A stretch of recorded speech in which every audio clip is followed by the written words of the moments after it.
पैसे को कौन कंट्रोल करता है? देखिए, ये कोई नई बात नहीं, ये एक ऐसी जंग है जो सदियों से जारी है।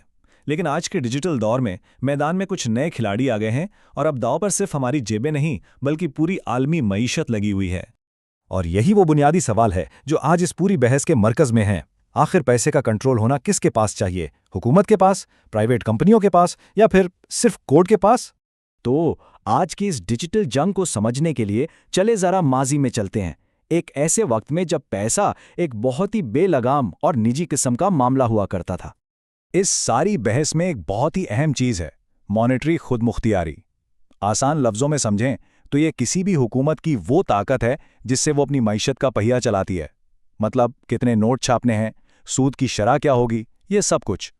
यही वो कंट्रोल है जिसे आज डिजिटल करेंसियों से खतरा है और जिसे हुकूमतें हर कीमत पर बचाना चाहती हैं। और मुस्तकबिल की तस्वीर देखने के लिए सबसे बेहतर आईना तो माजी ही होता है ना? जरा 19वीं सदी के अमेरिका का तसव्वुर करें। वहां सैकड़ों प्राइवेट बैंक अपने अपने ब्रांड के नोट छाप रहे थे। इस दौर को फ्री बैंकिंग का दौर कहते थे और हैरत अंगेज तौर पर यह आज की हजारों क्रिप्टो करेंसी वाली दुनिया से बहुत मिलता जुलता है। और यह निज़ाम एक खालिस डरावना ख्वाब था। सोचें, किसी की जेब में एक बैंक का नोट है लेकिन दूसरे शहर में दुकानदार उसे आधी कीमत पर ले रहा है। बैंक किसी भी वक्त डूब सकते थे और लोगों की सारी जमा पूंजी एक लम्हे में खत्म हो सकती थी। इस अफरा तफरी की वजह से तिजारत करना तकरीबन नामुमकिन हो गया था। तो इस अफरा तफरी को काबू कैसे किया गया? आहिस्ता आहिस्ता हुकूमत ने कदम बढ़ाया। 1863 में नेशनल बैंकिंग एक्ट ने एक कौमी करेंसी की बुनियाद रखी, लेकिन असल गेम चेंजर था 1933 में FDIC का क़याम। ये एक गारंटी थी कि अगर बैंक डूब भी जाए तो हुकूमत लोगों के पैसों की हिफाजत करेगी। इसी एक कदम ने अवाम का एतमाद बहाल किया और पैसे को निजी हाथों से निकालकर अवामी कंट्रोल में दे दिया। चलें अब फास्ट फॉरवर्ड करते हैं आज के दौर में। तारीख खुद को दोहरा रही है, लेकिन इस बार मैदान जंग डिजिटल है। नई टेक्नोलॉजीज एक बार फिर पैसे पर हुकूमती इजारादारी को चैलेंज कर रही हैं। और इस नए चैलेंज का सबसे बड़ा चेहरा है स्टेबल कॉइन। इसको आप क्रिप्टो की दुनिया का एंकर समझ सकते हैं। बिटकॉइन की तरह इसकी कीमत हर लम्हा ऊपर नीचे नहीं जाती, क्योंकि इसे अमेरिकी डॉलर जैसी किसी हकीकी चीज से जोड़ दिया जाता है ताकि इसकी कदर मुस्तहकम रहे। तो ये स्टेबल कॉइन्स हमारे मालियाती निज़ाम में कहाँ फिट होते हैं, ये समझना बहुत ज़रूरी है। ये सिर्फ एक और डिजिटल असासा नहीं है, ये सर्कुलेटिंग यानी गर्दिश करने वाले निजी पैसे की एक नई किस्म है जो सीधा हुकूमत के छापे हुए कैश का मुकाबला करने के लिए बनाए गए हैं। तो पुराने बैंक नोट्स और आज के स्टेबल कॉइन्स में असल फ़र्क क्या है? भाई, फ़र्क ज़मीन आसमान का है। पुराने नोट कागज़ के थे और उनकी हद एक शहर या इलाके तक महदूद थी, लेकिन स्टेबल कॉइन्स डिजिटल हैं और इंटरनेट की रफ्तार से पूरी दुनिया में फैल सकते हैं। यही वजह है कि ये हुकूमतों के लिए पहले से कहीं बड़ा और गहरा खतरा है। तो इस नए हमले के जवाब में हुकूमतें क्या कर रही हैं? जाहिर है वो खामोश नहीं बैठेंगी, बल्कि वो अपना सबसे बड़ा हथियार तैयार कर रही हैं, यानी सरकारी पैसे का अपना डिजिटल वर्जन। और इससे कहते हैं सेंट्रल बैंक डिजिटल करेंसी या CBDC। याद रहे, ये आपके ऑनलाइन बैंक अकाउंट में मौजूद पैसों से मुख्तलिफ है।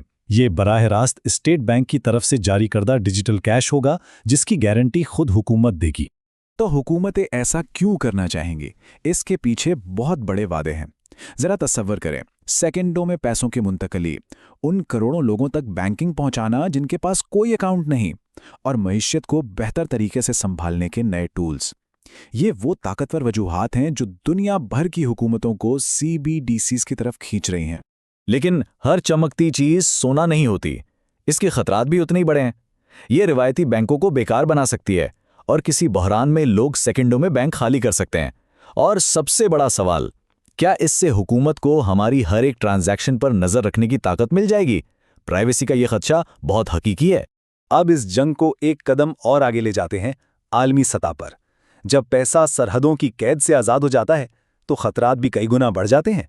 इसे एक मालियाती वायरस की तरह समझें। एक मुल्क में पैदा होने वाला मसला डिजिटल पैसे के जरिए सेकंडों में पूरी दुनिया में फैल सकता है। ये उन तमाम दीवारों को फलांग जाता है जो हुकूमतों ने अपनी मईशतों की हिफाजत के लिए बनाई हैं, जिससे एक आलमी मालियाती बहरान का खतरा पैदा होता है। यहाँ एक नया तस्वुर सामने आता है जिसे हम डिजिटल करेंसी का दायरा कह सकते हैं।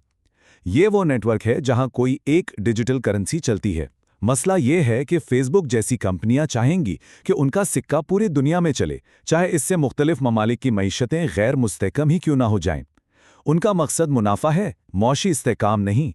تو ان ڈیجیٹل دائروں میں سب سے بڑا خطرہ کیا ہے؟ ان میں کوئی سیفٹی نیٹ نہیں ہوتا۔ جیسے ایک ملک میں اگر ایک علاقہ غریب ہو تو حکومت ٹیکس کے ذریعے دوسرے علاقوں سے مدد بھیجتی ہے، لیکن اگر فیس بک کا ڈیجیٹل کرنسی نیٹ ورک کسی ملک میں بحران پیدا کرے تو مدد کے لیے کوئی نہیں آئے گا، نقصان سب کا ہوگا لیکن ذمہ داری کوئی نہیں لے گا۔ تو اس ڈیجیٹل طوفان کو روکا کیسے جائے؟ قانون اور ریگولیشن ہی وہ لکیریں ہیں جو اس جنگ کا مستقبل طے کریں گی۔ آئیے دیکھتے ہیں کہ حکومتوں کے پاس کیا آپشنز ہیں۔ بنیادی طور پر دو راستے نظر آتے ہیں۔ پہلا، گیٹ کیپنگ، یعنی حکومتیں ان راستوں پر سخت کنٹرول رکھیں جہاں ڈیجیٹل پیسہ اصلی پیسے میں تبدیل ہوتا ہے، اور دوسرا راستہ ہے ٹکڑے کرنا، یعنی قانون کے ذریعے اس بات کو یقینی بنانا کہ کوئی ایک نجی کرنسی اتنی بڑی نہ ہو جائے کہ وہ پوری دنیا پر چھا جائے۔ آخر میں یہ بحث ایک بنیادی سوال پر آ کر رکتی ہے۔ جیسا کہ ایک ماہر نے کہا، تبدیلی عوام کی طرف سے آنی چاہیے، نہ کہ ان نجی کمپنیوں کی طرف سے جو اپنے فائدے کے لیے خدا بننے کی کوشش کر رہی ہیں۔ سوال یہ ہے، کنٹرول عوام کے پاس ہو یا چند کمپنیوں کے پاس؟ تو ہم اس آخری اور سب سے اہم سوال پر پہنچتے ہیں، پیسے کا مستقبل کیا ہے؟ یہ ایک عوامی سہولت ہونی چاہیے جیسے سڑک یا بجلی، یا پھر یہ ایک نجی پروڈکٹ ہونی چاہیے جسے کوئی بھی کمپنی بنا کر بیچ سکے؟ اس ایک سوال کا جواب ہی آنے والے دور کی معاشیت اور معاشرت دونوں کی شکل طے کرے گا۔